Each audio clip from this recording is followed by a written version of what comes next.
சந்ததியினர்களாகிலும் சரப்பல் ஆலமீன். கண்ணியத்திற்கும் மிகுந்த மரியாதைக்கும் உரித்தான அல்லாஹுவின் நல்லடியார்களே, நபிகள் நாயகம் ஸல்லல்லாஹு அலைஹி வஸல்லம் அவர்கள் சிறந்த மனைவிக்குண்டான பண்புகளை இந்த ஹதீஸின் வழியாக நமக்கு சொல்லித் தருகின்றார்கள். இந்த ஹதீஸினுடைய அறிவிப்பாளர் அப்துல்லாஹ் ரதியல்லாஹு தஆலா அன்ஹு அன்னவர்கள். இந்த ஹதீஸு பைஹகி என்ற ஹதீஸ் கிதாபிலே 480வது ஹதீஸாக பதிவாகி இருக்கிறது. நபிகள் நாயகம் ஸல்லல்லாஹு அலைஹி வஸல்லம் அவர்கள் சொன்னார்கள், ஹைருன் நிசாஇ, பெண்களிலேயே சிறந்தவள் யார் தெரியுமா? அல்லதி, அவள் இதா உஅதியத் ஷகரத், அவளிடத்திலே கணவனாக இருக்கக்கூடிய ஒரு குடும்பத் தலைவன் ஏதாவது ஒன்றை அவளுக்கு கொடுத்தால் அதை பெற்றுக்கொண்டு அவரை குறை சொல்லாமல் நன்றி செலுத்தக்கூடியவளாக இருப்பாள். இது முதல் பண்பு. கணவன் வெளியிலிருந்து வருகின்ற பொழுது உயர்தரமான பொருளோ உணவோ ஆடையோ ஏதாவது ஒன்றை கொடுக்கின்ற பொழுதோ, அல்லது குறைவான விலையில் வாங்கி வந்த ஆடையோ பொருளோ உணவோ ஏதாவது ஒன்றை கொடுக்கின்ற பொழுது அதை முகமலர்ச்சியோடு பெற்றுக்கொண்டு நன்றி செலுத்தக்கூடியவளாக இருப்பாள் என்று சொன்னார்கள். இது முதல் பண்பு, சிறந்த மனைவிக்குண்டான முதல் பண்பு.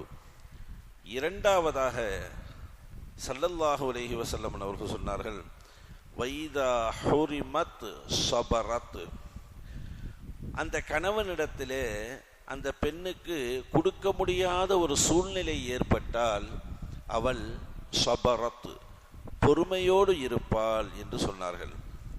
குறை சொல்லுவது, குத்தி காட்டுவது, அந்த வீட்டில் அப்படி செய்கிறார்கள், இந்த வீட்டில் இப்படி செய்கிறார்கள், உனக்கு எதுவும் செய்ய தெரியாதா, உனக்கு வாங்கி வர தெரியாதா என்பதாகவெல்லாம் சொல்லாமல் நம்முடைய கணவரால் முடியவில்லை என்பதை உள்மனதோடு உள்வாங்கி ஏற்றுக்கொண்டு பொறுமையாக இருப்பாள் என்றார்கள். இது சிறந்த மனைவிக்குண்டான இரண்டாவது பண்பு. மூன்றாவதாக சொன்னார்கள் நபிகள் நாயகம் ஸல்லல்லாஹு அலைஹி வஸல்லம் அவர்கள், தசுர்ருக இதா நதரத் இலைஹா, அவளை பார்க்கும் பொழுது கணவனுக்கு மகிழ்ச்சி தரும் அளவிலே அவர் இருப்பாள் என்று சொன்னார்கள். ஒரு கணவன் தன்னுடைய மனைவியை பார்க்கின்ற பொழுது முகசுளிப்புடன் இருக்க மாட்டாள், கோபத்தை தன்னுடைய முகத்திலே காட்ட மாட்டாள். எப்பொழுது பார்த்தாலும் சரி கணவனுக்கு மகிழ்ச்சி தரும் அமைப்பிலே, சந்தோஷத்தை ஏற்படுத்தும் அமைப்பிலே ஒரு மகிழ்ச்சியாக முகமலர்ச்சியாக அவள் இருப்பாள் என்பதாக, மகிழ்ச்சியை கொடுக்கக்கூடியவளாக இருப்பாள். இது மூன்றாவது பண்பாக ரசூலுல்லாஹி ஸல்லல்லாஹு அலைஹி வஸல்லம் சிறந்த மனைவிக்குண்டான அடையாளத்தை சொன்னார்கள். நாலாவது ஒரு பண்பு இருக்கிறது அந்த மனைவியிடத்தில், என்ன தெரியுமா? வதுஅத்தியக இதா அமர்தஹா, எப்படிப்பட்டவள் என்றால், கணவனாக இருக்கக்கூடிய குடும்பத் தலைவன் மார்க்கத்திற்கும் ஷரியத்திற்கும் நன்மையான விஷயங்களில் ஏதாவது ஒன்றை கட்டளையிட்டால் அதற்கு கீழ்ப்படிந்து அதை செய்யக்கூடியவளாக இருப்பாள் என்றார்கள் நபிகள் நாயகம் ஸல்லல்லாஹு அலைஹி வஸல்லம். சிறந்த பெண்ணுக்குண்டான 4 அடையாளங்கள், சிறந்த குடும்பத் தலைவிக்குண்டான 4 அடையாளங்கள், சிறந்த மனைவிக்குண்டான 4 அடையாளங்களை நபி ஸல்லல்லாஹு அலைஹி வஸல்லம் அவர்கள் இந்த ஹதீஸிலே எடுத்துரைக்கின்றார்கள்.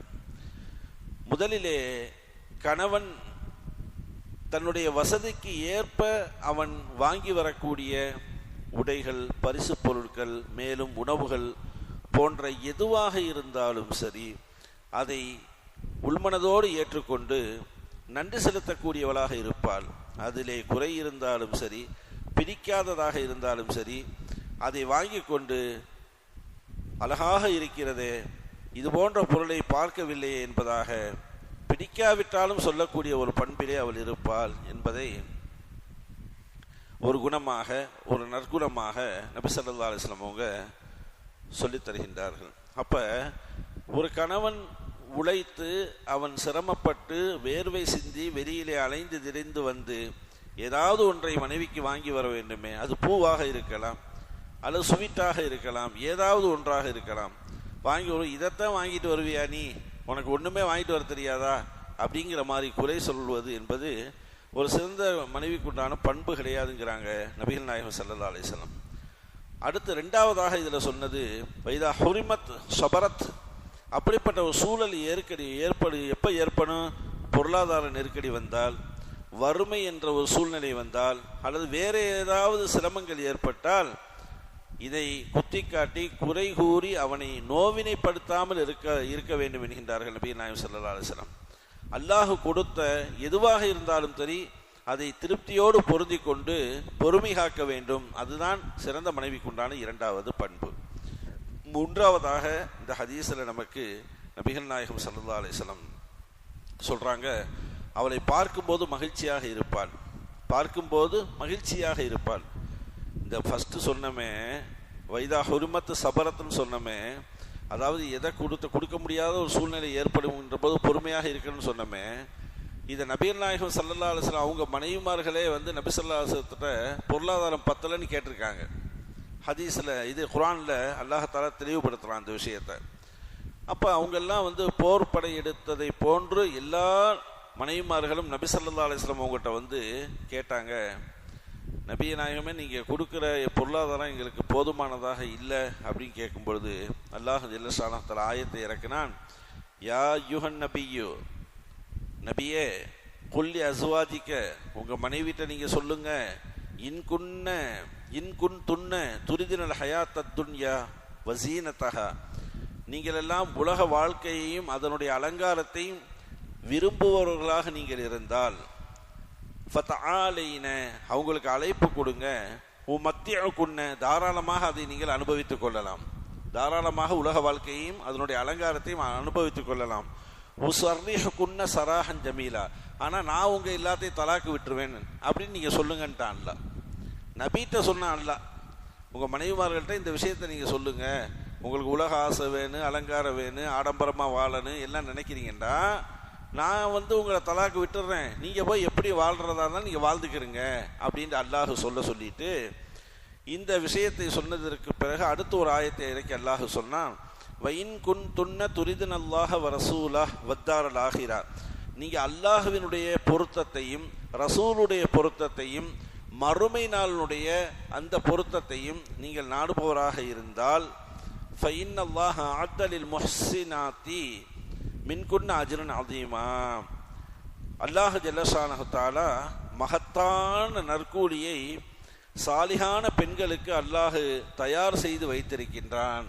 உங்களுடைய சாய்ஸ் என்ன, எதை நீங்கள் தேர்ந்தெடுக்கிறீங்க அப்படின்னு கேட்ட உடனே எல்லா மனைவிமார்களும் ரசூல் ஸல்லல்லாஹு அலைஹி வஸல்லம் அவங்கள்ட்ட மன்னிப்பு கேட்டு மீண்டும் அவர்கள் இணைந்து கொண்டார்கள், அந்த பொருளாதார விஷயத்தை விட்டுவிட்டார்கள் என்பதாக நம்ம பார்க்கிறோம்.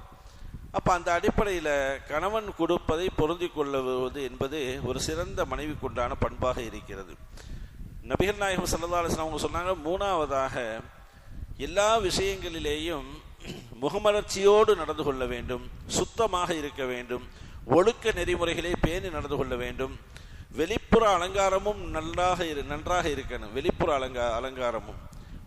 அலங்காரம் என்பது ஒரு கல்யாணத்துக்கு போகும்பொழுது வீட்டில் என்ன செய்கிறாங்க, பட்டுச்சேலை உடுத்தி மேக்கப் போட்டு நகை அலங்காரம்லாம் பண்ணி பூ வச்சு அது வச்சு இது வச்சு போகிறாங்களே, அல்லாஹ் உண்மையிலே என்ன சொல்கிறான் தெரியுமா, உன் கணவனுக்கு முன்னாடி தான் நீ இதை பண்ணணுங்கிறான்ல.